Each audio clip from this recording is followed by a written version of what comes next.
بسم اللہ الرحمن الرحیم نحمدہ و نصلی علی رسولہ الکریم اما بعد۔ اولاد کی تربیت بڑا خوبصورت واقعہ ہے۔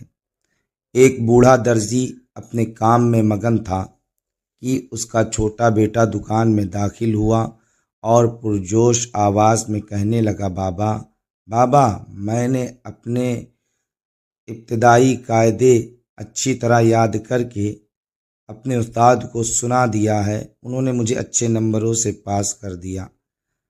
باپ نے خوش ہو کر بیٹے کا ماتھا چوما اور مبارکباد دی تو بیٹا کہنے لگا، بابا آپ نے وعدہ کیا تھا کہ جب میں یہ قاعدہ یاد کر لوں گا تو آپ مجھے زندگی گزارنے کا بہترین ہنر گن سکھائیں گے۔ بابا آج وہ وعدہ پورا کرنا۔ بوڑھے درزی نے کہا، میرے بیٹے، مجھے اچھی طرح یاد ہے، میں نے ذرا کام سے فارغ ہو جاؤں تو پھر تمہیں کچھ حکمت کی باتیں نصیحت کرتا ہوں۔ تم ایسا کرو، ذرا وہ قینچی تو مجھے پکڑانا۔ بیٹے نے باپ کو قینچی پکڑائی تو بوڑھے درزی نے قینچی کے ساتھ ایک بڑے کپڑے کو چھوٹے چھوٹے ٹکڑوں میں کاٹنا شروع کر دیا۔ کپڑا کاٹنے کے بعد قینچی کو زمین پر رکھ کے جوتوں میں پھینک دیا، پھر سوئی اٹھائی، اس میں سے دھاگا ڈالا اور ان ٹکڑوں کو ایک دوسرے کے ساتھ جوڑ کر خوبصورتی سے سینے لگا۔ تو ٹکڑوں کو ایک دوسرے کے ساتھ سی کر خوبصورت لباس میں بدل دیا اور سوئی کو سر پر بندھے امامے میں لگا دیا، پھر بچ جانے والے دھاگے کو جیب میں ڈال لیا۔ درزی کا بیٹا حیرانی سے یہ سب دیکھ رہا تھا، اس سے رہا نہ گیا تو اس نے پوچھا، بابا آج تو آپ نے عجیب کام کیے ہیں جو میں نے پہلے نہیں دیکھے تھے۔ مہنگی قینچی کو زمین پر جوتوں میں پھینک دیا اور سستی سوئی کو سر پر امامے میں، ایسا کیوں کیا؟